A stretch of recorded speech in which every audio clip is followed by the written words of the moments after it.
अस्सलाम वालेकुम नाज़रीन, प्रोग्राम लॉ एंड ऑर्डर के साथ मैं हूं आपका होस्ट असद मजीद। नाज़रीन, अतर शेख साहब एडवोकेट हाई कोर्ट आज हमारे साथ मौजूद हैं। अस्सलाम वालेकुम सर। वालेकुम सलाम। कैसे हैं आप? ठीक हैं? सब फाइन, बहुत शुक्रिया। नाज़रीन, लास्ट प्रोग्राम में हमने पावर ऑफ अटॉर्नी जनरल और स्पेशल पावर अटॉर्नी दोनों के बारे में बातचीत की थी और आज का हमारा टॉपिक है sale deed, agreement to sell और उसकी रजिस्ट्री और उसका ट्रांसफ़र ऑफ ओनरशिप यानी इंतकाल। कोई भी चीज़ प्लॉट हो या घर हो, परचेज़ और सेल के अंदर ये चीज़ें शामिल होती हैं, जिसके लिए आज हम बातचीत करेंगे और इनसे पूछेंगे कि ये क्या हैं और इनके बारे में हमें तफसील से बताएं ताकि आपको इसके बारे में मुकम्मल इल्म हासिल हो जाए, आपको किसी किस्म की परेशानी ना हो और आप इसको गौर से सुनिएगा, देखिएगा प्रोग्राम और अगर पसंद आए तो लाइक कीजिएगा। जी अस्सलाम वालेकुम। वालेकुम जी। जी सर, सेल डीड जिसको आप बैनामा कहते हैं जी, उसके अंदर रजिस्ट्री होती है, उसके साथ ही इंतकाल जी, जिसको आप sale deed registry of transfer of ownership कहते हैं। जी। इसके तीन स्टेप हैं सर। वेरी फर्स्ट ये होता है कि जब कोई आदमी कोई प्रॉपर्टी खरीदने जाता है तो बिटवीन टू पार्टीज़ के बयान एक एग्रीमेंट होता है जिसे एग्रीमेंट टू सेल कहते हैं। वो 1200 रुपये के स्टैम्प पेपर पे ई स्टैम्प पेपर पे ख़रीदा जाता है, बैंक से जारी होता है। जो जिसने बेचना होता है, जिसने ख़रीदना होता है, जो बेचना होता है वो जारी करवाता है उसके हक़ में, जिसको बेचना है वो उसके ऊपर टर्म एंड कंडीशन तय की जाती है कि हमने इस टर्म कंडीशन में ये प्रॉपर्टी मेरी है, मैं इसका वाहिद मालिक हूँ और मेरी ऑनरशिप है और मैं ये आपको इस अमाउंट में, इस फिगर में आपको दे रहा हूँ। खरीदार इशू करवाता है। खरीदार इशू करवाता है, ठीक है। देने वाला उसको तवीज़ करता है। डन जी। वो उसको जब स्टैम्प पेपर जारी करवाता है तो उसके नाम पे जारी करवाता है जिसने बेचना होता है। एग्रीमेंट बेचने के नाम जारी बेचने वाले के नाम पर जारी होता है क्योंकि उसने पे बेचना होता है। हाँ जी, उसके आईडी कार्ड में वो बेच रहा है, खरीदने वाला तो खरीद रहा है, तो ज़ाहिर जो बेचने वाला है उसके नाम पर स्टैम्प है, वो उसको जारी करवाता है। वो उसके ऊपर टर्म कंडीशन तय की जाती है, लिखा जाता है सारा।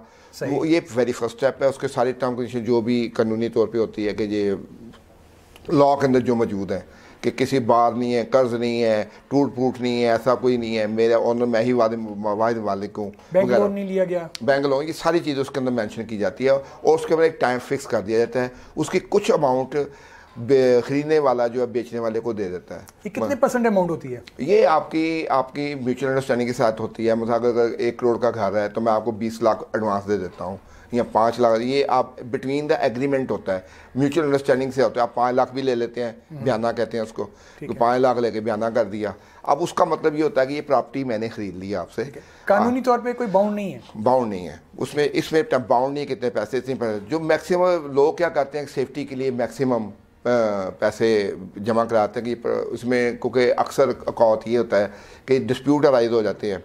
मिसाल को तो मैंने आपको प्रॉपर्टी बेच दी, वो विदिन 2 मंथ या 2 महीने का टाइम है, उसकी कीमत बढ़ गई, मैंने अगले के साथ बेच दी। ये फ्रॉड भी हो जाते हैं जी। बीच में मेरी नीयत ख़राब हो गई, मैंने आगे बेच दी कि भाई इसमें कम पैसे मिल रहे हैं, आगे ज़्यादा पैसे मिल रहे हैं। तो जो बेचने वाला होता है वो मुश्तरी शारबाश होता है, इसलिए कहा जाता है। वो अपने तमाम एस्पेक्ट को देखता है कि मैंने किस तरह अपने आप को सिक्योर करना है और मैंने जो प्रॉपर्टी खरीदी है, जो पेमेंट कर रहा हूँ, मैंने इसको किस तरह लेके चलना है। अगर वो उसके ऊपर जो एग्रीमेंट लिखा जाता है उसके अंदर एक और चीज़ लिखी जाती है, बड़ी इंपॉर्टेंट होती है कि एग्रीमेंट के ऊपर लिखा, बीच में लिखा है कि आगे भी एग्रीमेंट कर सकता है, आगे भी बेच सकता है। अच्छा, ये आगे भी बेच सकता है जो खरीदार है। खरीदार मतलब आप मुझे बेच रहे हैं तो मेरे में उसमें इख्तियार दिया जाता है कि मैं आगे भी एग्रीमेंट कर सकता हूँ। तो ये एक बड़ी ख़ास चीज़ पे लिखाई जाती है। इसमें एक छोटा सा क्वेश्चन है कि सेलर को एक्चुअली अगर दोबारा किसी और के साथ ये रब्ता नहीं करना चाहिए, यानी कि अगर आपने मुझे प्रॉपर्टी सेल कर दी है, मेरे साथ एग्रीमेंट कर लिया, एग्रीमेंट टू सेल कर लिया है, तो आपका ये हक नहीं है कि आप वो प्रॉपर्टी किसी और को सेल करें। नहीं, करनी नहीं चाहिए। नहीं, ऐसा नहीं है। ये बाउंड होता है बेचने वाला। मैं वही बता रहा हूं, वाला बाउंड है ना, बेचने वाला सेलर बाउंड है। सेलर बाउंड है ना, बायर बाउंड नहीं है। बायर जो है वो बाउंड नहीं है, सेलर मर्जी आगे सेल कर। हाँ, मतलब बेचने वाला जो है वो ये क्या करता है कि मैंने आप फॉर एग्जांपल आपने मुझे प्रॉपर्टी बेच दी, मैं उस एग्रीमेंट के अंदर ये लिखवाऊंगा, जो एग्रीमेंट के अंदर लिखा होगा उसके टर्म कंडीशन के तहत चलना है। उसमें मोस्टली हमारी कॉमन प्रैक्टिस है कि हम लिखवाते हैं आगे भी एग्रीमेंट कर सकते हैं हम, कि मैं आगे इसको बेच सकता हूँ जो मर्जी करूं, मेरे आपसे मैंने आपसे टर्म तय कर ली, मैंने विद इन टाइम आपको पेमेंट अदा करनी है, आपने उसको मेरे नाम करना है, मेरे नाम या किसी या जिसको मैं तवीज़ करूंगा भाई इसके नाम ट्रांसफ़र कर दें, वो मेरे ऊपर आ जाएगा। और उसके ऊपर एक फ़िक्स अमाउंट लिख दी जाती है और उस पर एक स्पेसिफिक पीरियड लिख दिया जाता है कि भाई इतने माह में मैं आपको पूरी अमाउंट दे दूंगा, और उसके बाद मैं वेरिफिकेशन कर लेता हूँ मीनवाइल में सारे डॉक्यूमेंट्स की। और जब इसके अंदर इंपॉर्टेंट चीज़ है ये कि जब एक आदमी प्रॉपर्टी बेचता है तो फ़र्द बैय निकलवाता है। फ़र्द बैय होती है बेचने के लिए, ठीक है। फ़र्द तो वैसे भी जारी होती है, प्रॉपर्टी की फ़र्द निकलवाएंगे अपने रिकॉर्ड के लिए तो वह फ़र्द रिकॉर्ड के लिए हो जाएगी, आपके ज़ाती रिकॉर्ड के लिए रखने के लिए। जब आप बेचेंगे तो उसको फ़र्द बैय पटवारी से फ़र्द बैय जारी करवाएंगे। उसका मतलब होता है कि आप ये प्रॉपर्टी सेल आउट करने जा रहे हैं, उसको फ़र्द बैय कहते हैं। वो फ़र्द बैय जब जारी करवाता है तो उसके एक टाइम फ्रेम होता है, उसके अंदर आपने उसको करना होता है एग्रीमेंट। जब एग्रीमेंट हो जाता है तो फिर वो उसके एग्जीक्यूट हो जाती है, तो उसके वो फ़र्द बैय जारी करवा के वो फ़र्ज देता है कि रेवेन्यू रिकॉर्ड में ये प्रॉपर्टी मेरे नाम है। वो बेचने वाला जो ख़रीदने वाला होता है वो बायर, वो उसको सारी वेरिफिकेशन करता है खुद जाके। मैंने पिछले अपनी एपिसोड में 7 तरीक़ेकार बता दिया था हम किस तरह उसको वेरीफाई कर सकते हैं, किस तरह। अब उसके अंदर एग्रीमेंट के अंदर स्पेशल पावर अटॉर्नी का भी जिक्र होता है और जनरल पावर अटॉर्नी का भी जिक्र होता है कि ये स्पेशल पावर अटॉर्नी के बिहाफ पे हो रही है, जनरल पावर अटॉर्नी के बिहाफ। उसका तरीके बार मैंने अपनी पहली एपिसोड में बता दिया कि हम किस तरह कैसे वेरीफाई कर सकते हैं उसको। तो जब फ़र्द बैय आ जाती है उसको हम वेरीफाई कर लेते हैं। फिर स्पेसिफिक टाइम जो होता है, हाँ इसके अंदर एक और चीज़ होती है, सम टाइम ऐसा होता है कि जो टर्म तय या टाइम फ्रेम तय वो उसमें पैसे का रेंज नहीं होता बायर के पास, तो फिर वो म्यूचुअल अंडरस्टैंडिंग के साथ उसको एक्सटेंड भी करा सकता है उस एग्रीमेंट को। और मतलब उसमें मजीद नहीं करता तो फिर वो डिस्प्यूट राइज हो, वो कहता है तुम्हारा जो तुमने बयाना दिया था वो जब्त हो जाएगा। उस पर लिखा जाता है कि बयाना का ना दिया तो ये बयाना जब्त हो। अगर बेचने वाला उसको करेगा तो डबल वापस करेगा। हाँ जी, मतलब दोनों तरफ बाउंड होते हैं। अगर बेचने वाला और बायर और सेलर दोनों जब करेंगे इसको टर्म कंडीशन करेंगे तो बायर जो होगा, जो खरीदने वाला, उसका बयाना जब्त हो जाएगा, और जो सेलर होगा अगर वो करेगा तो वो डबल उसको वापस करेगा। मतलब 10 लाख का 10 का 20 कानूनी तौर पे देगा। उसके लिए फिर कोर्ट ऑफ लॉ हमारे लिए मौजूद है। जब डिस्प्यूट राइज होता है तो फिर वहाँ जाते हैं लोग।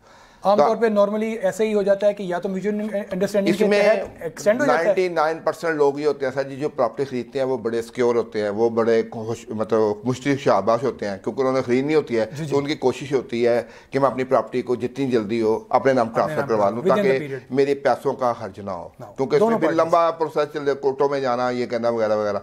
उसके बाद आता है स्टेप रजिस्ट्री का। जब वो टाइम फ्रेम के तहत विद इन टाइम 2 महीने के बाद टाइम आता है तो फिर वो सब क्या करते हैं कि सब रजिस्ट्रार के पास एक लोकल कमीशन अपॉइंट करते हैं। अगर खुद नहीं जाना चाहते तो थ्रू लोकल कमीशन, सब रजिस्ट्रार का पावर है, वो वकला भाई होते हैं, वो लोकल कमीशन अपॉइंट होते हैं कि जी वो जाकर अपॉइंट होके आके फिर वो सेलर बायर जो स्पेशल शनाख्त नुमाइंदा जो मैंने डिटेल बता चुका हूँ, जो विटनेसेस होती हैं उनके सारे साइन थंब ऑपरेशन लेके करवाता है। जब वो थंब ऑपरेशन वगैरह हो जाते हैं, इसके अंदर बेहतरीन किरदार अदा जो अच्छे लोग होते हैं प्रॉपर्टी डीलर्स, वो अपने ऑफिस में बैठ के डन करवाते हैं। प्राइवेटली भी हो सकता है, आप डायरेक्ट भी कर सकते हैं, ये आपके ऊपर है। जो बीच में मिडल मैन होता है वो करवाता है सारा कुछ, वो फिर अपने सामने साइन अंगूठे करवा के जब होता है वहाँ पर वो पेमेंट शेमेंट उसको मिल जाती है। फिर वो जो लोकल कमीशन होता है वो जाके सब रजिस्ट्रार के ऑफिस में जमा करा देता है। सब जगह अगर उसमें कोई संगीन ऐसा ऑब्जेक्शन नहीं लगता है जो कि सेलर के ऊपर आता हो तो नहीं, अदरवाइज जो छोटे मोटे ऑब्जेक्शन रिमूव होकर रजिस्ट्री होकर मेरे नाम ट्रांसफर होके आ जाती है। ये होगा सेकंड। अब तीसरा स्टेप है इंतकाल। सही।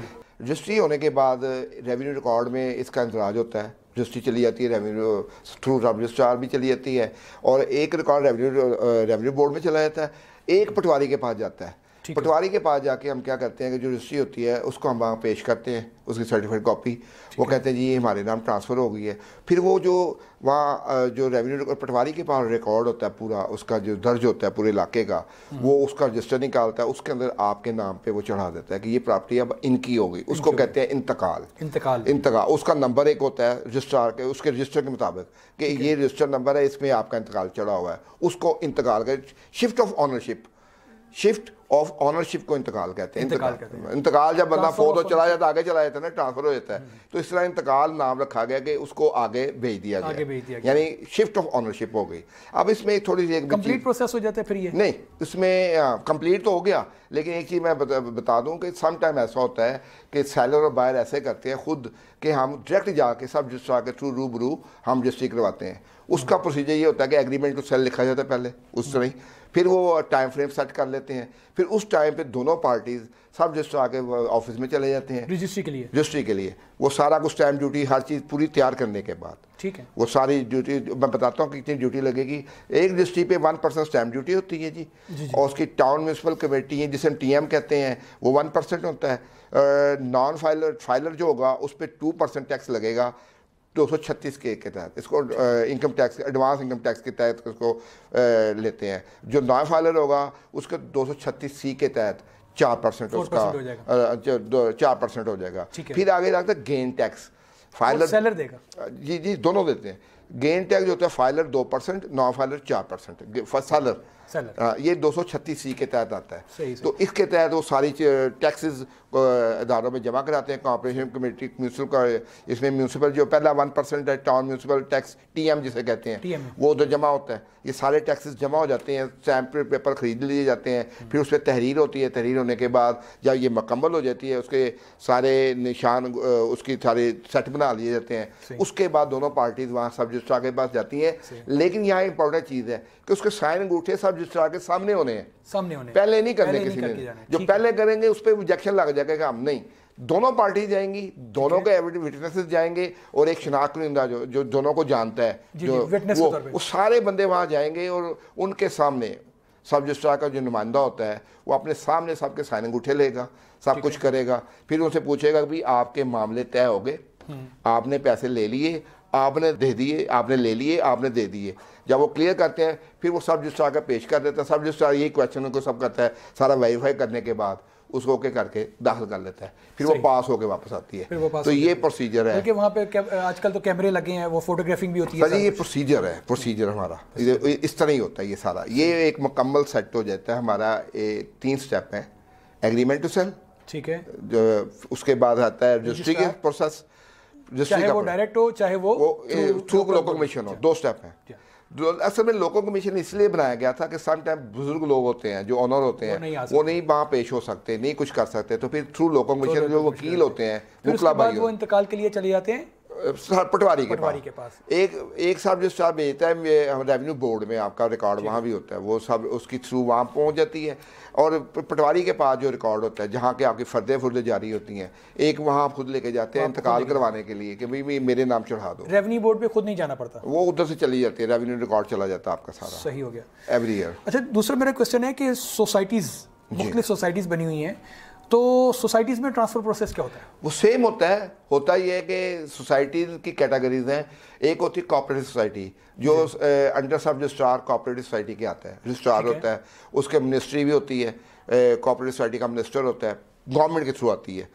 उसके अंदर बाकायदा वो उसके रूल रेगुलेशन होते हैं, उसको फॉलो करते हुए वो सोसाइटी बिल्डअप होती है।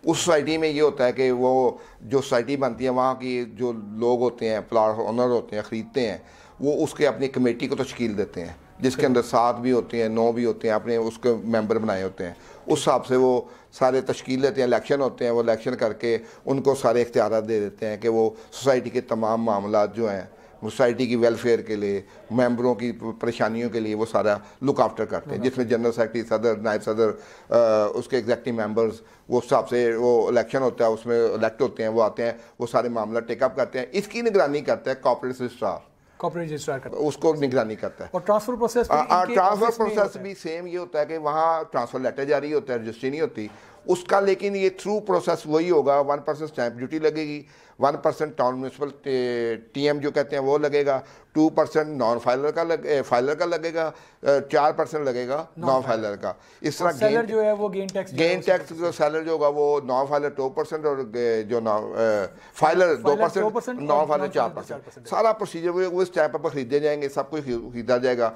उसके ऊपर फिर ये होता है कि वहाँ पूरी रजिस्ट्री नहीं लिखी जाती, वहाँ उसका सेलर और बायर का नाम लिख दिया जाता है, उसके ऊपर चढ़ा के सारा रिकॉर्ड उसकी एक फ़ाइल बन जाती है सोसाइटी के अंदर, उसके तमाम वो सारी चीज़ें उसके अंदर लग जाती हैं, कैसे तमाम गवर्नमेंट के अखराजात पे कर दिए थ्रू आउट वही सब कुछ, और उसके अंदर रख दिया जाता है। और उसके बाद वो रूबरू हमारे जो जनरल सेक्रेटरी हैं, सदर साहब होते हैं, सोसाइटी के जो भी इनके पास तैयार होते हैं, वो पेश होते हैं। पेश होने के बाद थ्रू कैमरा उनके सारे वो साइन अंगूठे लिए जाते हैं। वो क्वेश्चन वही किया जाता है कि आपने पैसे दे दिए, आपने ले लिए। उसके बाद वो जब उनके सामने दे दिए जाते हैं, साइन अंगूठे होके सारा कुछ करने के बाद फिर वो सोसाइटी उनको ट्रांसफर लेटर जारी करती है कि अब ये ऑनर है इस प्लाट का। वो ट्रांसफर लेटर बड़ा अथेंटिक, वो पावरफुल होता है, वो उसकी रजिस्ट्री होती है किस्म की।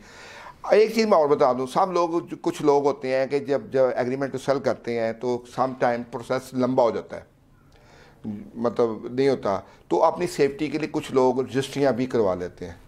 ठीक, ये बाउंड नहीं होता। सम टाइम आप कॉर्पोरेट सोसाइटी में भी आप देखें, एलडीए में भी ये होता है, एलडीए में भी ये होता है कि आप ट्रांसफ़र लेटर जारी होता है, वहाँ देखें कि आप किसी की फाइल देखें, आप खराब खरीदें तो पीछे पहले रजिस्ट्रियाँ ही होती हैं, रजिस्ट्रियाँ भी लगी होती हैं ट्रांसफ़र लेटर के साथ।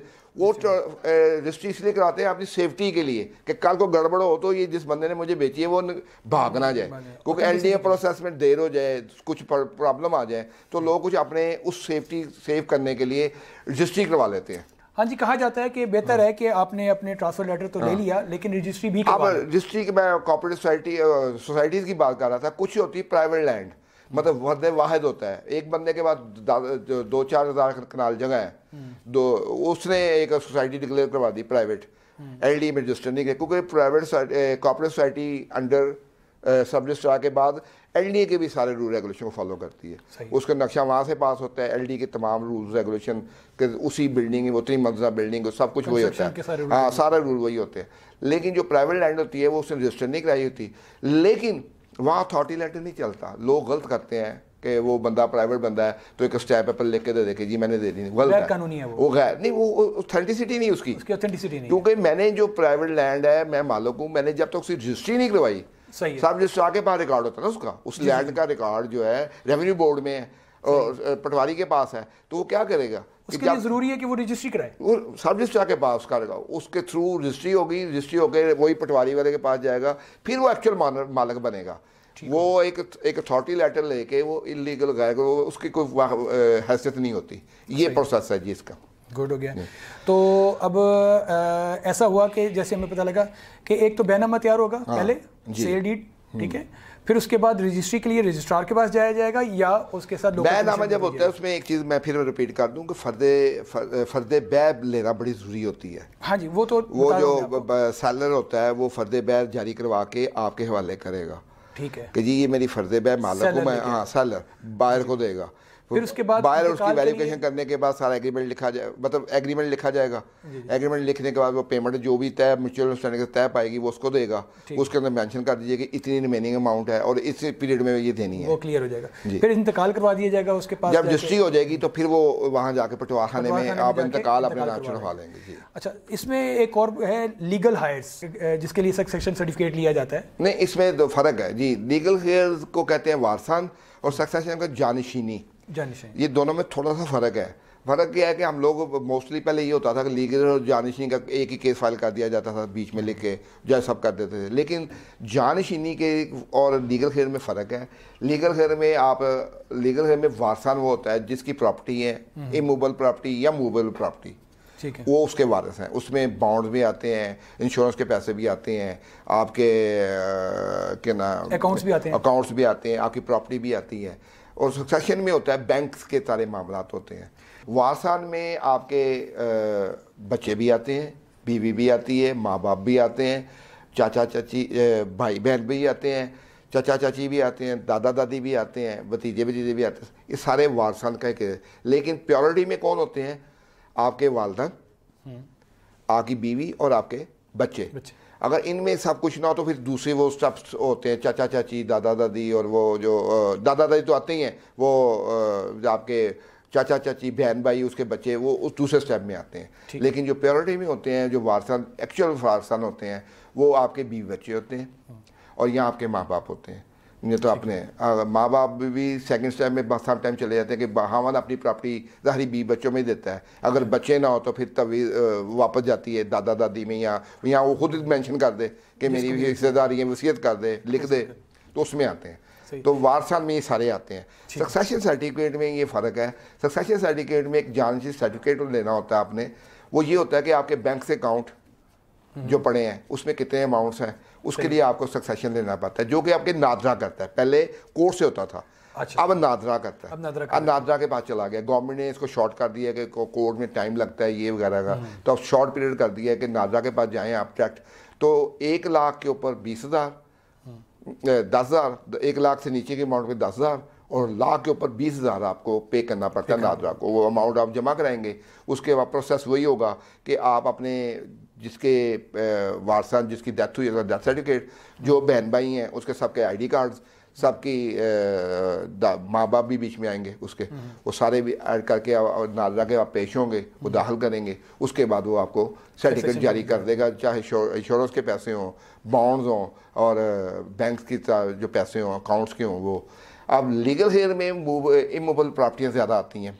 अच्छा, लीगल हायर्स के अंदर एक क्वेश्चन है, वो ये है कि एक शख्स है, उसका एक बेटा है या एक से ज़्यादा बेटे हैं और बेटियां भी हैं, ठीक है, या बेटियां नहीं हैं, तो प्रॉपर्टी कैसे ट्रांसफ़र होगी?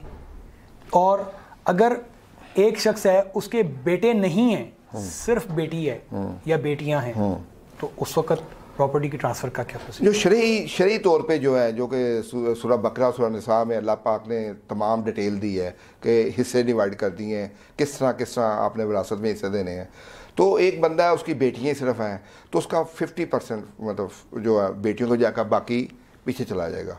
50% बेटियों को जाएगा, बाकी पीछे। और वाइफ को 1/8 जो है वो जाएगा और 50% जो बच्चियों को वापस उधर पीछे चला जाएगा। बाकी 50% जो है वो चाचा चाचियों में, हाँ जी, दादके में चला जाएगा। उस तरह इस तरह होता है। अगर मोस्टली ये होता है कि हम कॉमन प्रैक्टिस की तो यही होती है कि यहाँ लोग जो होते हैं कि शरीयत को फॉलो ज़्यादा नहीं करते लोग। मैं आपको सच्ची बात बताता हूँ, वो ये होता है कोर्ट से जाके किस तरीके से डिग्री ले लेते हैं, ट्रांसफ़र कर देते हैं कि मेरे यही वारसान है, बेटियाँ और माँ, और कोर्ट भी oblige कर देती कि ठीक है भाई, ज़ाहिर है इसका बाप था तो इनको वो फिर वो कानूनी तौर पे वो उनको शिफ्ट कर दी जाती प्रॉपर्टी, कानूनी तौर शिफ्ट कर दी जाती। शरई तौर पे तो ये तरीका है कि 50% होगा। तो लेकिन हमको दुनिया नहीं तो कानूनी तौर पे भी नहीं हो सकता, लेकिन वो कोर्ट को आप कह देते हैं, कुछ कहते हैं हम अहले तशीक में हैं, कुछ मतलब कुछ मुख्तलिफ तरीके। असल बात ये है कि हम इस्लाम को कम फॉलो करते हैं, अपने असल मकासद को अपनी जी वो ये होता है। लेकिन आगे वालिद है, उसके 2 बेटियां हैं, उसने सारी ज़िंदगी मेहनत करके एक किराए का घर बनाया है। तो शरई तौर पे तो जो अल्लाह पाक ने किया है कि अगर बेटा नहीं है तो बीवी के बाद बच्चों को दे के फिर पीछे ला जाएगा। तो वो होता है कि बाकी सारे भी ठीक हैं मतलब, लेकिन हम क्योंकि फिर वो होता है कि वो दूसरे भी इतराज़ नहीं करते। ये भी मैंने देखा है कि दूसरी फैमिली मेंबर्स जो होते हैं, बहन भाई, वो भी कहते हैं ठीक है हमें नहीं चाहिए। कई दफ़ा इतराज़ नहीं करते, कई दफ़ा करते हैं लोग जो वो ऑब्जेक्शन ले लेते हैं, चैलेंज कर देते हैं कि इनको नहीं है, तो ये उनका हक है, वो चैलेंज कर सकते हैं, वो तो डेफिनेट। और अगर वो चैलेंज करेंगे तो उनको हिस्सा मिलेगा, बिल्कुल मिलेगा। दूसरा ये है कि आक, ये एक बड़ा ख़ास पॉइंट है कि एक बाप अपनी औलाद को किसी भी वजह से आग कर देता है। ज़ाहिर है कोई ख़ास वजह होती है तो बाप अपनी औलाद को, किसी भी औलाद को आग करता है। आग करने के बाद उसका इम्पैक्ट प्रॉपर्टी पे पड़ता है, नहीं पड़ता है तो क्या पड़ता है, नहीं पड़ता तो उसके पहली बात तो मैं ये बताऊँ, कानून में आग का वर्ड ही नहीं है।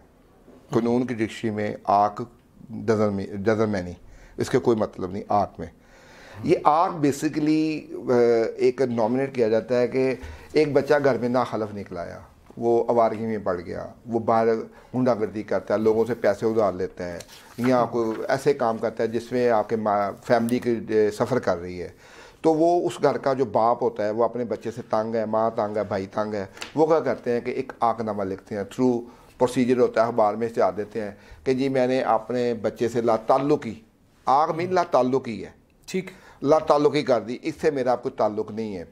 लेकिन शरई तौर पे देखें तो आपको कोई विरासत से ख़त्म नहीं कर सकते, जो मर्जी हो जाए। अगर बाप ने आग भी किया हुआ है तो उसका विरासत का हक उस तरह कायम रहेगा जैसे पहले था।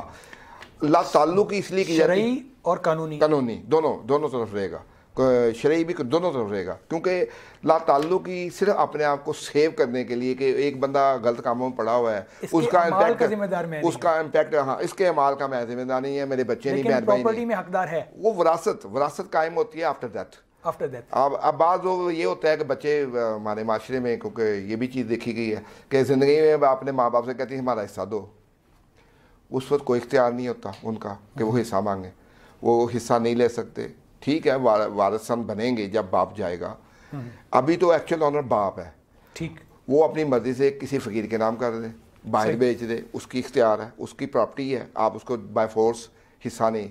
इनहेरिटेंस कब होती है? जब आफ्टर डेथ। लेकिन अगर अल्लाह के मामले में देखा जाए तो फिर बंदा आगे अल्लाह को जवाब देगा कि उनकी जो हकूक पूरे करने नहीं किए, तुमने थर्ड पर्सन को उनको नहीं दिया, वो अल्लाह का डायरेक्ट उसका मामला हो जाएगा। लेकिन अगर जिंदगी में वो किसी को भी देना चाहे दे सकता है, लेकिन वो अल्लाह ताला के साथ मामला वो इस तरह से कानून हमारी शरीयत में ये है ना कि हदीस भी है, शरीयत में भी है कि अगर एक बच्चे को 1 लाख दो तो सबको 1-1 लाख दो, बैलेंस करो। ये वालिदैन के हुकूक में आता है कि वालिदैन के फ़राइज़ में आता है, फ़राइज़ में आता है कि वालिदैन एक बच्चे को 1 लाख देते हैं तो सबको इक्वल दें ज़िंदगी में, वो गिफ्ट कहलाते हैं, वो शरई हिस्से नहीं होते। मैं अगर ज़िंदगी में अपने बच्चे को 10 लाख देता हूँ तो मेरा फ़र्ज़ है मैं सबको 10 लाख दूँ, वो एक गिफ्ट में आएगा, एक इनाम के तौर पर आएगा, वो शरई हिस्सा नहीं होगा। शरई हिस्सा तब बनता है आफ्टर डेथ, इनहेरिटेंस में आता है, शरई हिस्सा उसको कहते हैं। तो हम क्योंकि यहाँ मिक्स कर देते हैं कि जी वो मेरा शरई हिस्सा, बाप जिंदा है मेरा शरई हिस्सा दो, उसका कोई इख्तियार नहीं मांग सकता, कानूनी तौर पे।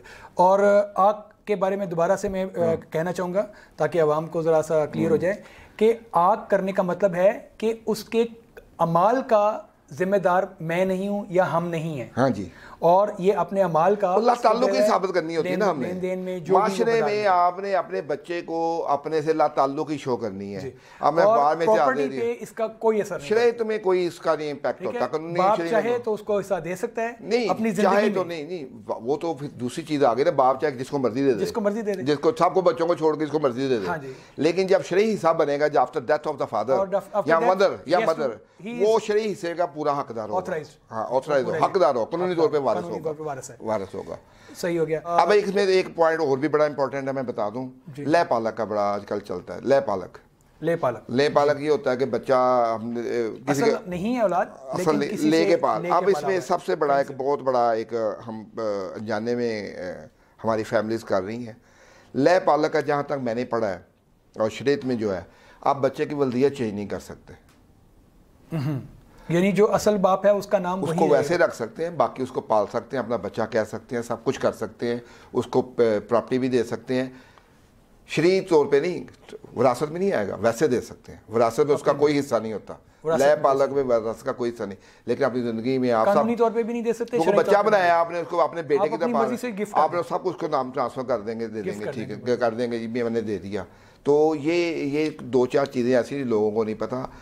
ले पालक का वल्दियत हम चेंज शरई तौर पे नहीं कर सकते, लेकिन यहाँ हम कॉमन चल रहा है, लोग बच्चा अडॉप्ट करते हैं। लेकिन हाँ वहाँ भी है, अब बाहर लोग बच्चे हैं जिसका माँ बाप का पता ही नहीं है, यतीमखाने से लिया, तो वहाँ आपका नाम दे दें तो फिर वो जवाब बन जाएगा कि भाई इसका आगे पीछे पता नहीं था, हमने नाम दे दिया। लेकिन एक बच्चे का माँ बाप चाची जिससे लिया, बहन से बच्चा ले लेती है, उसका बाप भी जिंदा है, माँ भी जिंदा है, और बच्चा हमने ले लिया और उसकी वल्दियत मैंने अपने नाम कर दी, तो वो कबीरा गुनाह में आ जाएगा, यानी उसका भी हमद बन गया वो। इसकी कंसेप्ट क्या है कि बहन ने अपनी बहन से बच्चा लेके दिया और उसने हावन ने उसे अपना नाम दे दिया, तो इसका मतलब है कि वो उसके भी काम ही और उसका भी बच्चे की माँ बन, तो जायज़ नहीं बनता। इसीलिए मना किया गया, ये शरीयत में इसलिए मना किया गया कि आप ले पालो को वल्दियत चेंज नहीं कर सकते। बाकी बच्चे को आप सब कुछ उसकी ज़रूरियात पूरी कर सकते हैं, बच्चों की तरह सब कुछ को दे सकते हैं, लेकिन अपनी ज़िंदगी में सब कुछ तवीज़ कर देना चाहिए। शरीयत में फिर उसका इनहेरिटेंस में, विरासत में वो नहीं आता। ये चीज़ बड़ी इंपॉर्टेंट चीज़ है जो कि लोगों को नहीं पता, हम आम लोगों में कॉमन हमें नहीं पता होता। बहुत अहम बात है कि उसका नाम चेंज नहीं करना चाहिए जी, वल्दियत नाम ही वल्दियत नहीं चेंज नहीं, उसके वालिद के नाम को तब्दील नहीं करना चाहिए, वालिद का नाम वही रहना चाहिए। और वो कानूनी तौर पे और इस्लामी तौर पे उसका हिस्सा नहीं बनता, लेकिन शरई हिस्सा, वही शरई हिस्से में आपके वारसान आते हैं जो कि ब्लड रिलेशन होते हैं। तो अगर एक ही औलाद है, हाँ। अगर एक ही औलाद है तो उस वक़्त उसको देंगे तो गिफ्ट के तौर पे देंगे? नहीं, अगर आपके 4 बच्चे हैं तो आप अगर 4 बच्चे हैं ही नहीं, है ही एक औलाद, वही ले पाले का है, तो उसको फिर आप जाहिर है बच्चा बना के पाल रहे हैं, आपको बच्चा बनाया हुआ आपने, उससे अपना बच्चा समझ रहे हैं, उसको बच्चे की तौर पे पाल रहे हैं ना कि आपका बच्चा है। जी। उसको तो ये पता है आपके उसके वालिदैन है, उसको ही वालिदैन, तो उसमें क्या होगा कि सारा कुछ उसका, तो उसको ये होगा। फिर इसमें ये आ जाता है जब एक बंदा उसका वालिद फौत हो जाता है, हाँ। उसका वालिद फौत हो जाता है, तो वालिद के फौत होने के बाद शरई तौर पे वो हिस्सेदार नहीं रहेगा। शरीयत में नहीं है, लेकिन ये कि माँ बाप अपनी जिंदगी में उसको दे देते हैं, सारा कुछ कर देते हैं, मतलब कारोबार कर देते हैं ना कि तू ले लो। अब एक बंदा कारोबार कर रहा है, दुकान है उसकी, शरई एक क्वेश्चन ये क्लियर हो जाए पहले, पहला क्वेश्चन क्लियर हो जाए कि उसका वालिद फौत हो गया, ले पालक बच्चा था, उसका वालिद फौत हो गया जिसने लेके पाला था, उसने अपना नाम भी दिया बेशक जी, लेकिन कानूनी तौर पे ये कोई बंदा, उसके चाचे वगैरह, उसकी माँ ये साबित करती है कि ये हमने लेके पाला था, तो वो उसका प्रॉपर्टी में कोई हक नहीं रहेगा।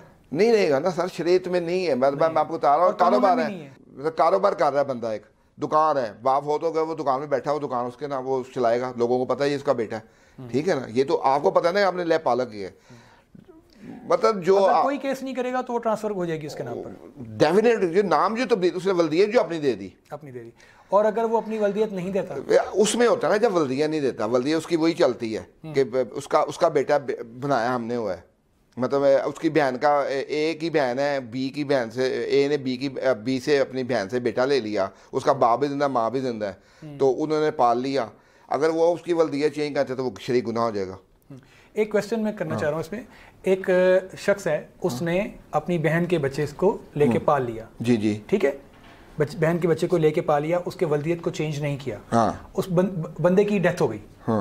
वो ले पालक में आ जाएगा ना सर, ले पालक की बात कर रहा हूँ, ले पालक की बात होगा तो वो भी ले पालक, मैं वही बात कर रहा हूँ ना कि वल्दियत उसकी वो है। सर मैं क्वेश्चन इसमें ये करना चाह रहा हूँ कि एक शख्स है, उसने बचा लिया, बहन का भाई का बचा लिया, हाँ। उसका वल्दियत चेंज नहीं की, उसकी वल्दियत चेंज नहीं की, उसकी डेथ हो गई, उसने अपनी ओनरशिप ट्रांसफर नहीं की, अब यकीनन उसके नाम पर नहीं है, उसका वालिदियत नहीं है, उसकी बीवी कहती है कि मैंने इस बच्चे को प्रॉपर्टी में से कोई हिस्सा नहीं देना।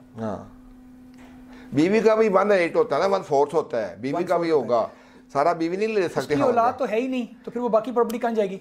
आपकी प्रॉपर्टी चाचे दादों में जाएगी, चाचे दादों में जाएगी। अच्छा सर, एक पॉइंट है रेंट हाउस का, rent of house, rent of shop, किसी भी प्रॉपर्टी का को रेंट पे देना, ठीक है, इसका क्या प्रोसीजर है?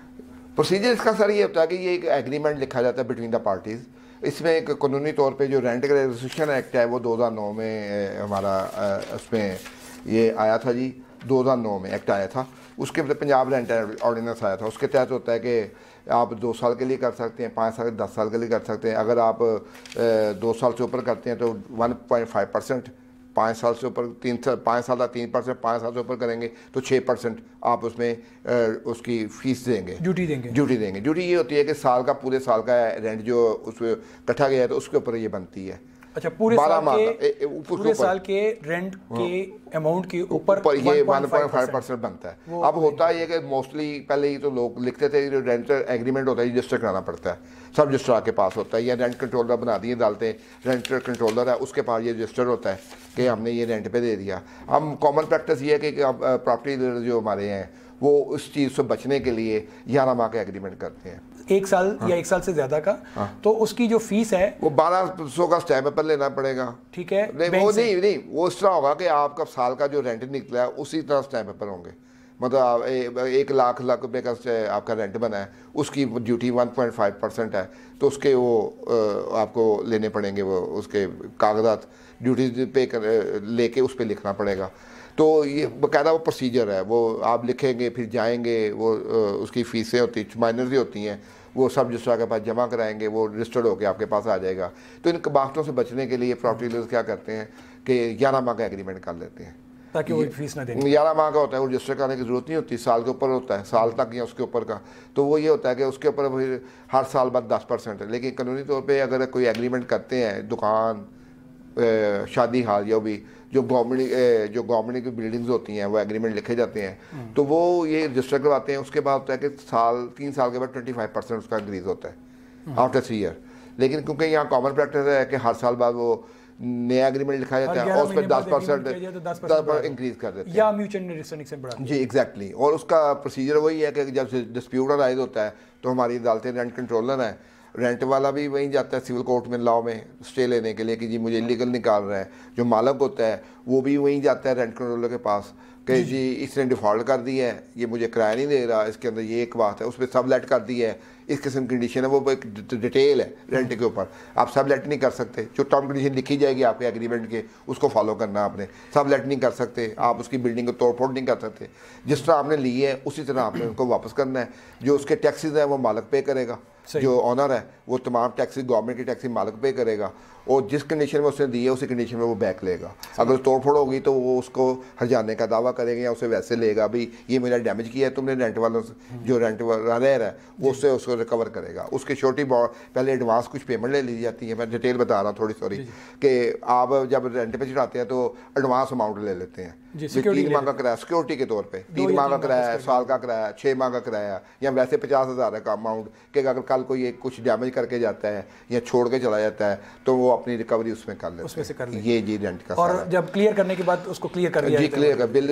इसमें ये होता है कि पुलिस वेरिफिकेशन के लिए जाते हैं जी ये तब हुआ था, ये उस वक्त हुआ जब हमारे मुल्क में दहशतगर्दी बहुत ज़्यादा हो गई थी, कुछ लोगों के बाहर से, तो फिर गवर्नमेंट ने ये बना दिया था कि जो भी रेंट पे देगा वो थाने में उसको रजिस्टर कराएगा कि जी मैंने ये बंदा मेरे घर में रेंट पे है, ये सारा वो थाने में उसका रिकॉर्ड होगा, तो इसलिए होता है। सही है। और उसके साथ फिर वो हर साल उसका चलता जाएगा। जी बहुत शुक्रिया अतर शेख साहब आपका, आपने अपने कीमती टाइम में से हमें बहुत टाइम दिया और नाजरीन को बहुत सारी मुफीद मालूमात हासिल हुई। नाजरीन इस वक्त हमारे प्रोग्राम का वक्त ख़त्म होता है, इंशाल्लाह अगले प्रोग्राम तक इजाज़त दीजिए। शुक्रिया, अल्लाह हाफ़िज़।